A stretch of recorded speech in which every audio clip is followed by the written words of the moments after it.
Hello, and welcome to Women in Business, where we interview entrepreneurs and senior managers and show you the strengths, successes, obstacles, and roadblocks women experience in business. Since I believe every person in business needs to be visible, I'd like to invite you to watch www.sob6, that's the number 6, tips.com, which will give you some valuable information should you get the call to be on radio or TV, which I think is extremely important. If you'd like to contact me personally, drop me a line at Gayle Carson, that's Gayle, Gayle Carson 13 at gmail.com, or go to my website, www.spunkyoldbroad.com, and sign up for my weekly newsletter. Hang on to your hats, everyone, because we have a great guest today. Her name is Nancy Juetten, and since 2009, Bye Bye Boring Bio author Nancy Juetten has upgraded bios for speakers, experts, and authors who once struggled to broadcast their brilliance on paper or online. She says a brilliant bio opens the door to something more instead of a snore. The time to make yours memorable is now. Oh, how true, Nancy. How are you today? I'm great. Thanks for having me on the show. Well, it's interesting you talk about this because we were just talking, my producer and I, about how many people do not have their information on their information. I mean, it is so hard to find people's phone numbers and email addresses and so forth because they're trying to be, I don't know, cool maybe, but it makes it difficult for us. We missed one interview today because the woman doesn't have any contact information. And when we called her on Skype, she wasn't there. So glad to have you with us, and you have so much experience, Nancy, and I want to start off by asking you, what obstacles did you face with your business? Because you're so good at what you do, and you're so successful, it's hard to believe that people like you have obstacles, but evidently you do. So what are some of the things that you have faced getting into business? Well, don't we all have obstacles? And let's not believe our Facebook feed for a minute. There's always something going on under the tent that nobody knows anything about. So what I would say is when I started my Get Known to Get Paid business, I started it out in 2009 with this focus on better bios to turn open doors to new opportunity. And I can't tell you how many coaches told me, mentors, people with really big names, why are you focusing on such a narrow niche, a narrow problem? Why don't you think bigger? And the truth of the matter was I felt very called to serve that particular niche and solve that particular problem because helping other people feel important was a really important mission that I had. So I just basically defied everybody that was giving me advice and said, I think there's a market for this and I'm going to pursue it because there's nobody on the planet that can do it better than I can. And I feel that this is my path to wage. And so what obstacles did I run into? I had people saying me that I was idiot, that I was thinking too small, and that I should think bigger and la, la, la. And you know what? I'll tell you this, there are riches and niches, and don't let the naysayers stop you from doing what it is that you feel called to do, because by focusing on this very specific niche, I developed a really keen expertise in this area, and the amount of collaborations that I've been able to create with other big names in our industry is astounding. So those are some of the challenges, like business-wise, but personally, we can talk about that too, because fall down 7, get up 8. I've had my opportunities there as well. Yeah, I know exactly what you're saying. And some of the considerations that you're dealing with now to make sure that messages are current and the money to serve, I mean, in today's challenging and changing times, I'm sure is difficult too. So what's happening right now for you? Well, let's be frank, the line to success is not straight. And a couple of years ago, our home was burglarized while we were away, 3,000 miles away, speaking at a conference. Everything of value was taken, including both cars and our garage. We decided to move to a new city and start anew, which is not a small thing. My mom was diagnosed with dementia and just recently passed away. My husband had a mini stroke, and now we have COVID-19. Sometimes life throws you really challenging situations. And if you're resilient, you can let it roll off your back. And if you're really taken down by it, as I was, you sometimes have to take a pause and say, I got to take care of what life just hit the fan and see if I can find a blessing in this, and then see what else I can do. So what I did is, with all that horrible things that had happened to me, I turned it into a gift to others, and I created the Life Goes On roadmap system for personal financial information organization and licensed it to financial planners, estate planning attorneys, and sold it to hundreds and hundreds of consumers around the nation who right now with COVID-19 absolutely see the value in getting their act together before life hits a bump in the road. I did that for a couple of years, and then I got a little weary of pushing a rock up a hill talking about somber topics. And so now I have this incredible gratitude for the Bye Bye Boring Bio expertise, because I used the shelter in place order as my opportunity to completely update and upgrade Bye Bye Boring Bio 2020 to be relevant for speakers, experts, and authors who want to make the most of podcast guesting, broadcasting, and other virtual venues so they can be prepared for big opportunity right out of the gate and not have that frustration that you and your producer were just describing. Is like, why can't people just submit and follow the directions and make our life easy? How true, how true. And the other instance is that nobody answers their phone anymore, Nancy. So when I call these people to try to get updated information, I get voicemail, and then I never get a return message. And if I send an email, sometimes it gets returned and sometimes it doesn't. So, but what you're talking about is so important, because I just did a show for us on how to live. And I talked about how the 8 areas of your life keeps changing as life keeps changing. And what you did was you retreated for a while, which is normal. And then you said, wait a minute, I'm not staying in this funk and I'm getting out of here. And you did something totally different. And that's what resilient people do. And that's why you're successful, because everybody gets slapped in the face, and no one likes to lose a parent. No one likes to have a husband who has some issue.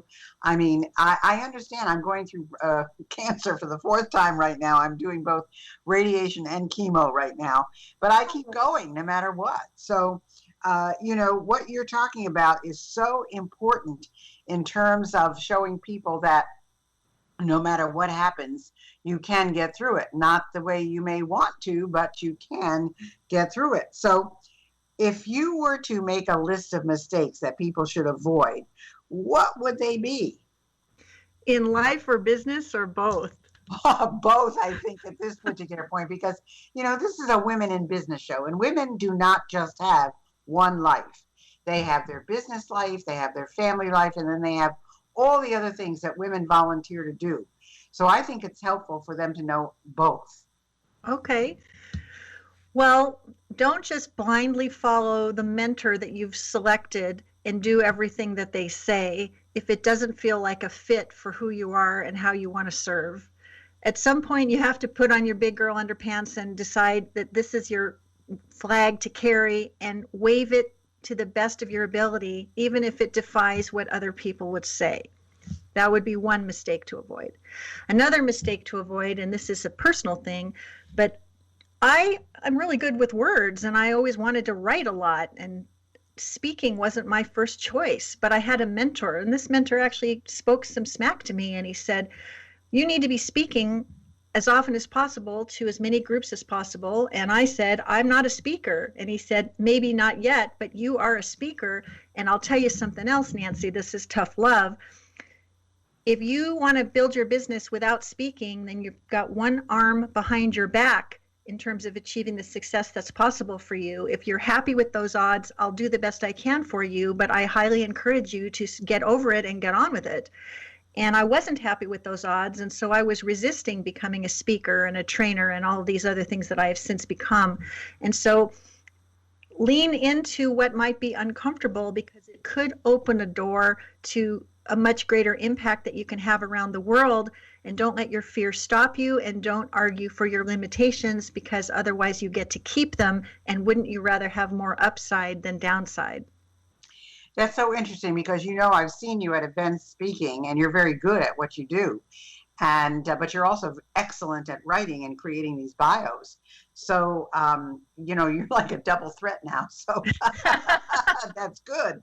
That's good. But so what do you think can happen in terms of big results when people do get it right? I mean, you're creating all these wonderful bios for people.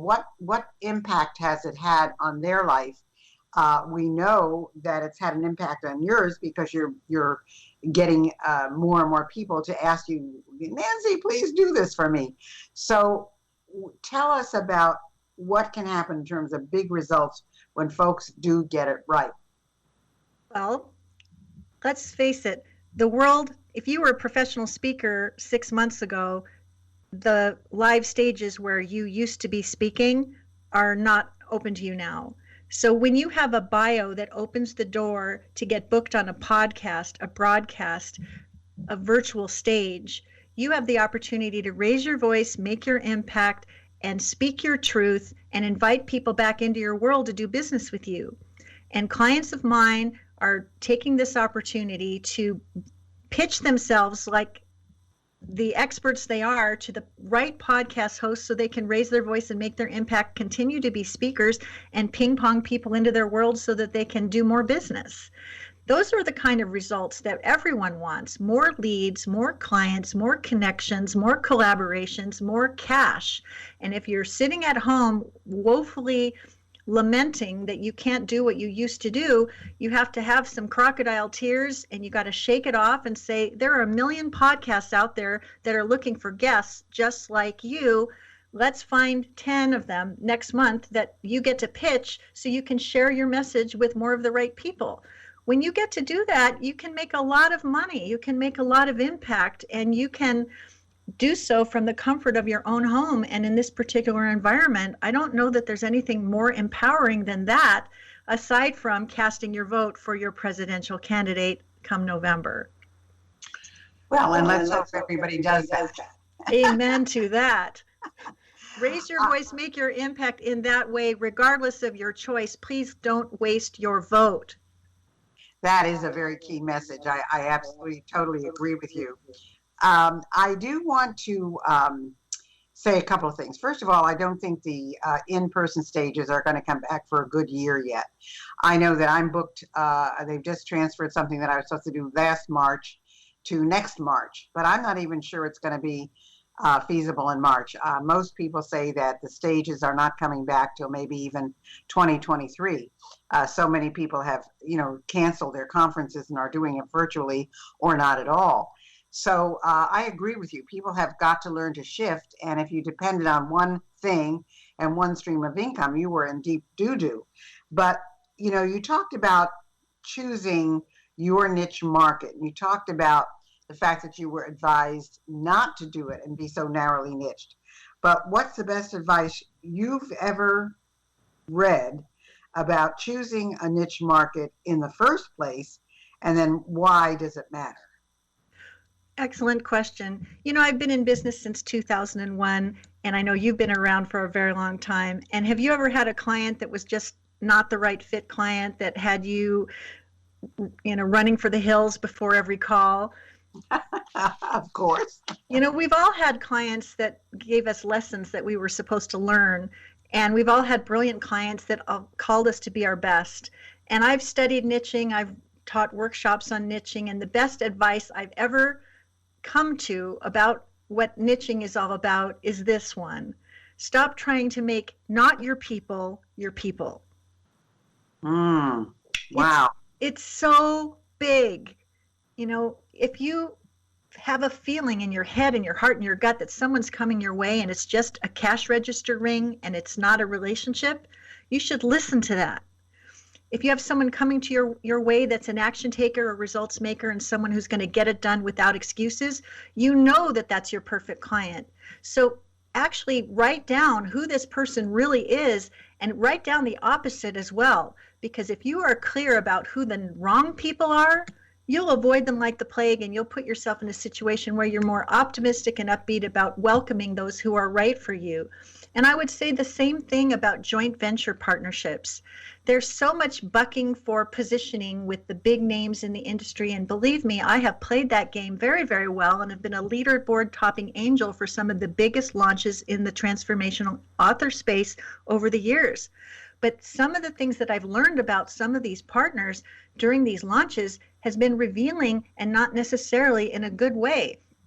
And if someone reveals certain qualities or characteristics about the way they run their businesses and the way they manage their launch that I find repelling, I take notice and move in the opposite direction, because my reputation really does matter to me, and I want to surround myself with people who are aligned similarly and care in a similar manner. And there are whales, there are killer whales, there's sharks, there's dolphins, there's goldfish, there's plankton. We all have to find our place in the world to play with the people who are a right fit for us, whether we're collaborating or doing business. And I am all about collaborating and swimming with dolphins. If you're a dolphin, I'd love to hear from you. If you're a killer whale or a shark, you're probably not my people. And you can reveal that to me in very short order. And my intuition is very, very keen. So dolphins unite, everyone else, see you later. Don't stop trying to make not your people your people. Well, you know, that's such a good analysis, but excuse me, so many people can't do that, Nancy. You know, they see that paycheck or that dangle of money in front of them, and they can't go the other way. They can't do it because they need it to keep them going. So, well, can I comment on that? Absolutely. If you have, I mean, I'm just being candid here. I've been faced with life and death scenarios more than I would care to count over the last 3 years. And if there is a blessing or a silver lining in any of that, is how finely tuned my intuition is about what should be right for me and what should be wrong for me. And tomorrow isn't a promise, and I'm not willing to hold my nose and hold my breath for $1. I'm just not willing to do it. If it's a right fit, I'm going to go forward. If it's a wrong fit, I'm going to run in the opposite direction, because I can't stand being out of integrity, and there is no compromise for me. So that's just where I stand on that. Well, I totally agree with you, but I know there are people out there that aren't, and they're probably, I don't think all of them are the sharks and the whales you're talking about, but I do think that there are people with good intentions who get led down the wrong path and therefore make the wrong choices. But what do you think that, you know, tell me a story how being ready before opportunity knocks has paid off for you and for your clients. Well, I'll never forget the time that, you know, first I'll say that if we could believe and behave as if the most important media outlet was calling us tomorrow, how would that change the way we show up in the world and how we would be in the world? That's always one of the biggest things I ask people to consider, because I'll never forget the time that I was laying on a lounge chair in sunny San Diego, getting ready to read What I Know for Sure with Oprah magazine right there and my glass of iced tea, and the phone rang. And you know who it was? It was a woman who was a producer for National Public Radio.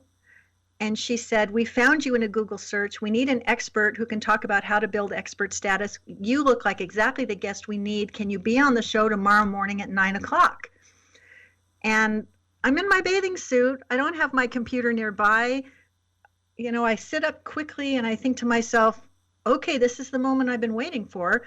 And I said, "Hey, Mary, I'm so honored to be asked. I'd be happy to be on the show. By the time the phone hits, you know, by the time I hang up the phone, you will have my headshot, a color image of my book, the 5 questions I like to be asked during interviews, a simple way to introduce me.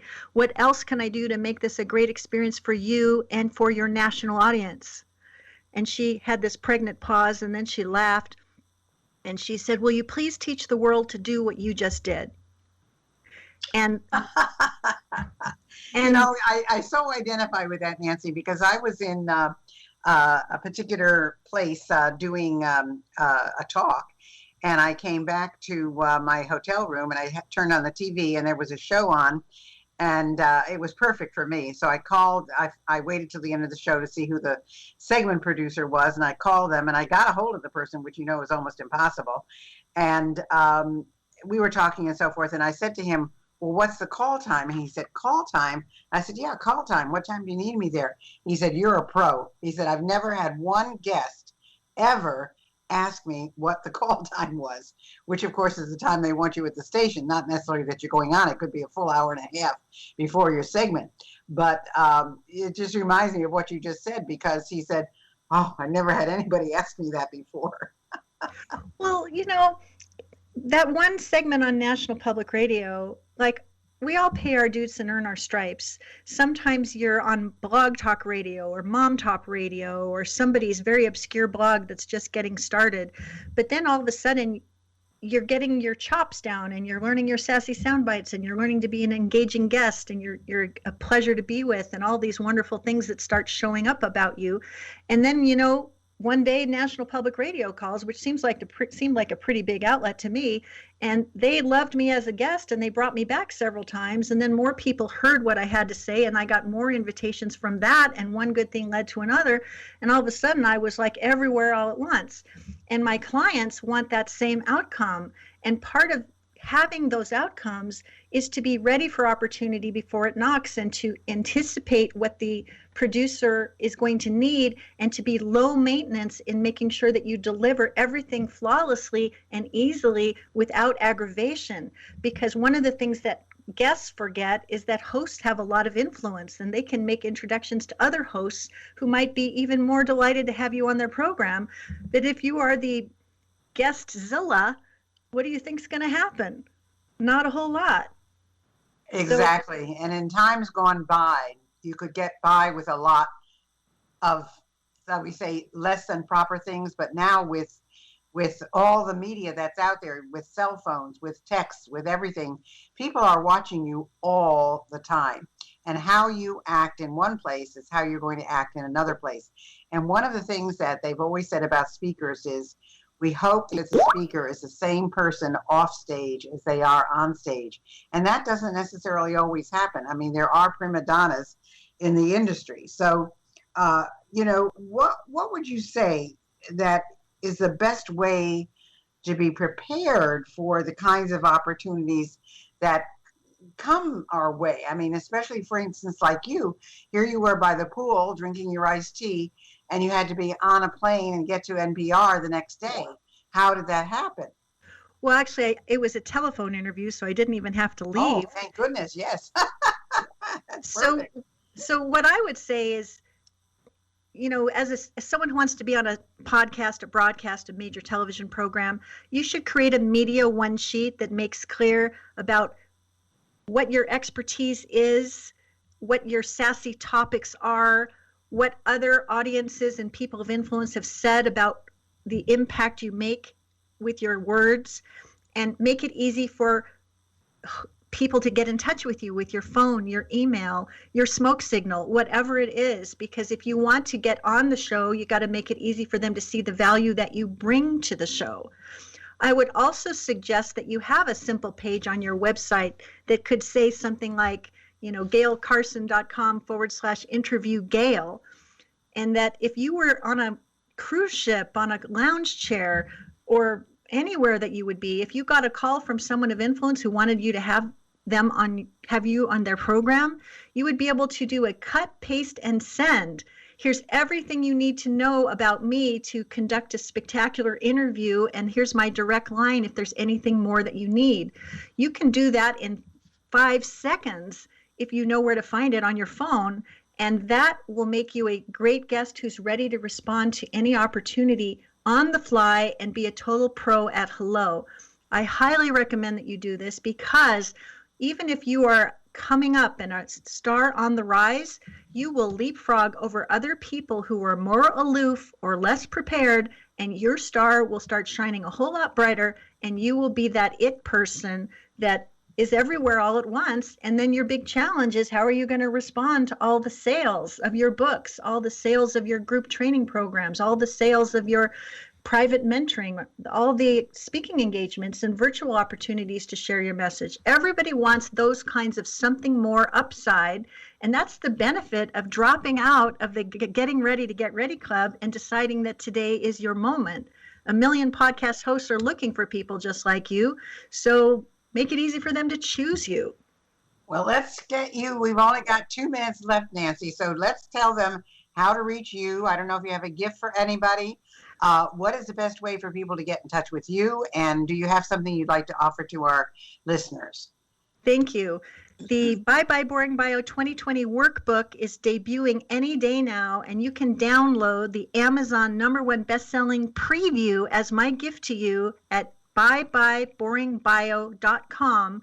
Run, don't walk. You will get examples of Media One sheets, sizzling speaker sheets, and a video to help you make the most of virtual speaking, and you'll be invited to join me in my Raise Your Voice, Make Your Impact Facebook group so you can see what fuss is happening there as you join almost 2,000 amazing people who are raising their voice and making their impact with brilliant bios leading the way. So byebyeboringbio.com, my free gift to you. Run, don't walk. You won't regret it. Well, you should take advantage of that, listeners, because I can tell you that Nancy is 1 in a million. I mean, she's got this down pat. She knows how to write your bio. She knows how to give you hints for other things, and you should definitely go there. So it's live. It's bye, just like BYE, byebyeboringbio.com. Go there, download it, see what she has to offer, and find out a little bit about her, because she's one of the good guys, and you really ought to pay attention to what she's saying, because she has a way with words and a way of getting them down on paper that makes all the difference in the world. So I would highly recommend doing this. Nancy, is there anything else that you'd like to say? We have the 1 minute left. I would say decide today to drop out of the Getting Ready to Get Ready Club and behave and believe as if the most important person in the world was going to open a big door that will allow you to make your impact. If you shift your mindset and behave in that manner, all those wonderful outcomes can be yours sooner versus later. Why would you wait a moment longer? Wow. Getting ready to get ready. Boy, how many of you out there feel like you're getting ready to get ready? Perfect. Well, thanks so much for being with us, Nancy. This has been a delight, and I certainly hope we're going to get together in the future in person when all of this is done and gone. So remember, go to byebyeboringbio.com. Thanks, Nancy, for being with us. Thank you. Hi, this is Dr. Gayle, and I wanted you to know I have a whole bunch of other things to offer you. If you go to spunkyoldbroad.com, you will see an array of SOB stuff for sale and all our latest products and additions. If you're interested in getting on TV, I have a brand new course, Get on TV. And if you want to start your own business, you'll want my SOB Guide to Business Success. I know you'll love them all. I guarantee it. Thanks for listening to Women in Business. I hope you enjoyed today's show. And if you have any suggestions as to who you'd like me to have as a guest, just email me at gaylecarson13@gmail.com. Be sure to check out www.sob6tips.com. And in the meantime, go to www.spunkyoldbroad.com to see the resources I have for you.